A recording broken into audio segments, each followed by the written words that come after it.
Today we're going to be learning how to examine a shoulder, and the first part of examining a shoulder is inspection.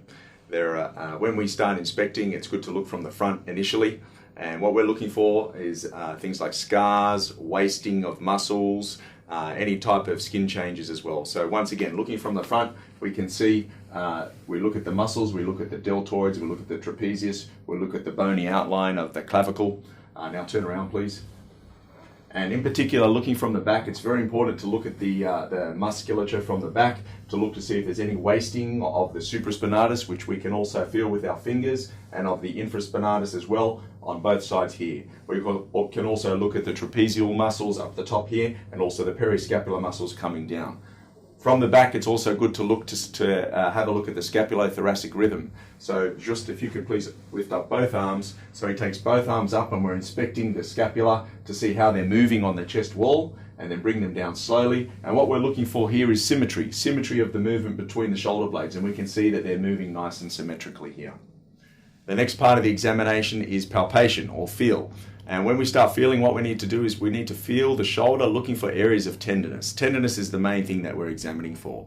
And when we are examining for tenderness, we need to think about what the anatomical structures are underneath the skin that we're palpating, so that we can make a reliable diagnosis. So when we start palpating the shoulder, if I was examining his right shoulder, I start at the sternoclavicular joint here. I run around the top of the clavicle. I'm always looking at his face, and he's going to tell me if he feels any pain. I come to the top of the clavicle, and I run here to this lump here, which is known as the acromioclavicular joint. I palpate the acromioclavicular joint both at the top and anteriorly as well over the front, and then I run back along the scapular spine as well. In addition, I feel around the front of the glenohumeral joint. I feel for the biceps tendon, which I can roll underneath my fingers, and I can feel the groove of the biceps tendon, and I can feel the lesser and greater tuberosity. I need to palpate the rotator cuff as well, and so what I do is I put his arm into extension, and I feel for the rotator cuff, and I look at his face to see if that's causing any soreness as well. In addition, if I turn him round now, and I can look at and palpate the back of the shoulder, I palpate the posterior aspect of the glenohumeral joint, once again palpating for any tenderness around that area. One other important part of palpation is feeling for crepitus. Crepitus can come from a number of locations, and the best way to palpate it is to put your hand onto the shoulder and then gently rotate the humerus into internal and external rotation. Sometimes you can hear it, and most of the time you can feel it as well. And when you are feeling for it, you're trying to locate where it's coming from. Could it be coming from the glenohumeral joint? Could it be coming from the subacromial space? They're all things to be looking for, and in addition, when examining for the scapular movement, it's good to palpate around the back of the shoulder, feeling for scapular crepitus as well. The next critical part of the examination is movement, and there's two types of movement: active movement and passive movement. Active movement is when the patient moves it on their own, and passive movement is when you move the limb for them. In order for active movement to be intact, you need both a nice mobile joint, glenohumeral joint in this situation, and also you need all the muscles and nerves to be working and intact. In order for passive movement to be intact, all you need is for the joint to be supple, and then you're moving it for them.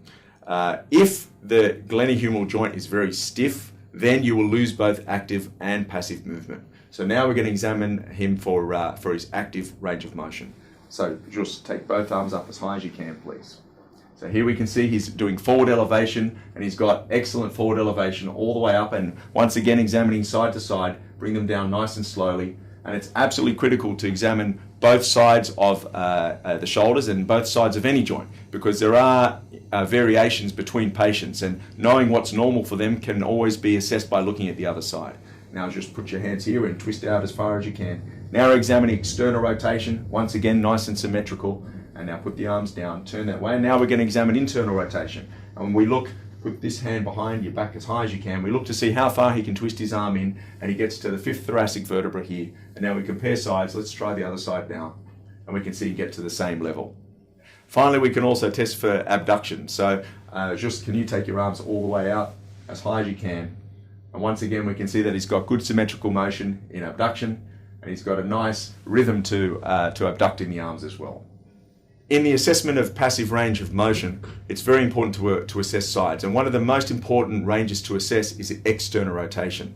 So I'm going to assess his external rotation, and very importantly, I'm going to compare side to side. So the way to properly assess external rotation is to grab the arm, and we're assessing this passively, so I'm moving it for him.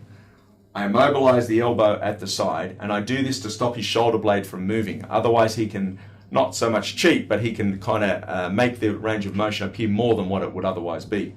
As I immobilize the elbow at the side, I gently twist the arm out, and I try to see where his range of motion or where his forearm will stop. And I can see here that he's getting roughly around about 35 degrees of external rotation. Once assessing that, I then go to the other side and perform that test again. Once again assessing side to side, and I can see that he's got the same range of external rotation on this side.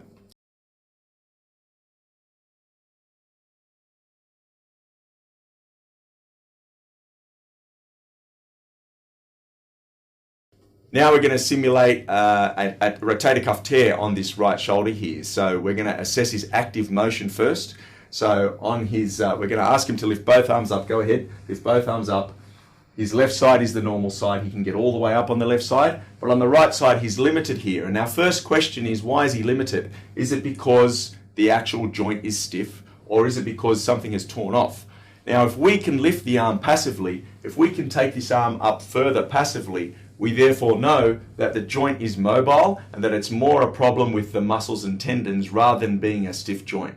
If his joint was stiff, then when I would try to take the arm up, I would only get to here and it wouldn't go any further. When assessing this, it's always very important to keep your hand on the shoulder blade, because otherwise we can get a lot of hitching of the shoulder and we can appear to have more range of motion than what there actually is. After assessing range of motion, which was both active and passive, our next step is to assess for power. And we're going to assess the major muscles in the rotator cuff and also the major muscles around the shoulder as well. So first of all, we're going to test forward elevation. So lift up your arms all the way up as high as you can. So we let him take them all the way up, and then we bring them down halfway. Now, to specifically test for supraspinatus, the best thing to do is to bring the arm out about 30 degrees, rotate the arm in as far as it goes, drop it down to about 30 degrees of forward elevation. Now hold it there, don't let me push it down. Hold it there strong, and he should be able to resist me, and there should not be any pain. If I'm able to overcome his power, and if he gets pain in the shoulder, then that's a positive test, and it may indicate that he has a rotator cuff tear, possibly involving supraspinatus. The next step is to assess external rotation power, and this mainly tests infraspinatus and teres minor. So the way that we test for that, put your arms to here, and now twist out as far as you can, once again looking at his range, and then once you see his range, bring him back to a midpoint, hold it in that position now, don't let me move it, don't let me move it, keep it there strong, strong, strong, and I assess his external rotation power. Once again, with every single test, you need to compare side to side. So I'd also come around the other side and once again, test his external rotation power there as well. The next step is to assess internal rotation power. And this is a very composite movement. It involves testing subscapularis, but also pectoralis major as well. So put your arms here now. Now keep them there. Don't let me move it. Keep it there strong. Keep it there strong. Keep it there strong. And once again, we'd repeat that on the other side as well. Most patients with a painful shoulder are usually more elderly patients, around the age of, say, they're usually middle-aged or more elderly. And so those patients will often have rotator cuff problems. And a very sensitive sign for picking up rotator cuff problems are impingement signs, and we're going to simulate that now. So lift up both arms in front of you as high as you can, and we watch his face to see when he gets pain. Now his normal side is the left. He can lift that up quite well, but he's getting pain on the right shoulder now as he lifts it up. As I start to lift that arm up further, this worsens his pain, and that's known as a positive impingement sign. Bring the arm down now, nice and slow. And often when they bring the arm down, it often hurts more, and that's known as a painful arc. Bring this arm down as well. We can also perform a Hawkins impingement sign, which is where we bring the arm up, we bring it across the body, and then we twist it in. And as we do that, it rolls the humeral head and the rotator cuff under the coracoacromial arch and causes a lot of pain. And we once again look at his face to see if that's causing pain. And that's a positive Hawkins impingement sign as well.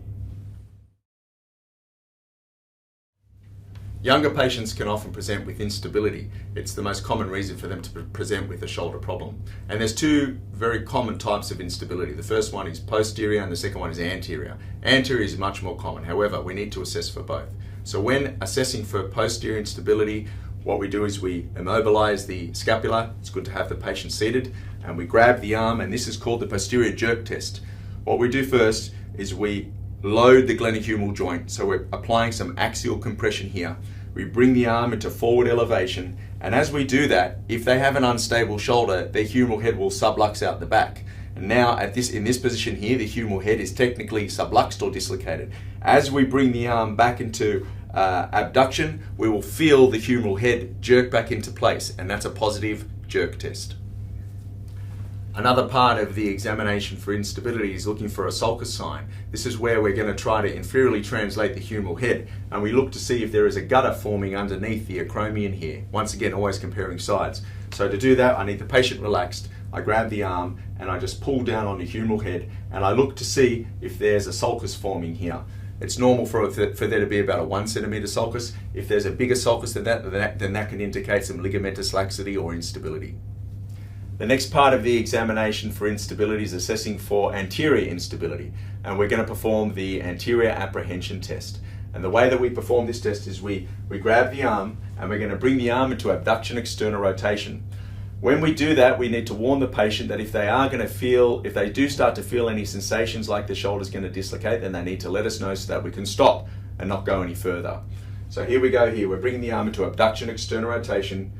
And as we bring it down, we're going to simulate. So now he feels like his shoulder's going to dislocate. We don't take it any further. Now we're going to do the relocation maneuver, and we put a force on the upper part of the arm, and we try to project the humeral head posteriorly. And as we do that, that should recenter the humeral head and relieve his symptoms of apprehension. That's the completed instability exam. After examining a shoulder or an elbow, it's very important to complete the examination by examining the cervical spine and also doing a neurological examination and a vascular examination of the hand and in particular of the radial, the median and the ulnar nerve. So that completes the examination of the shoulder and the elbow. We hope you gathered some information from this video tutorial. If I can reinforce anything, I'd say to you that it's always very important to compare sides and to always think about active and passive motion. The other important thing is to keep it simple. Always think about look, feel and move. And if you stick to those basics, you should be able to make accurate diagnoses for your patients.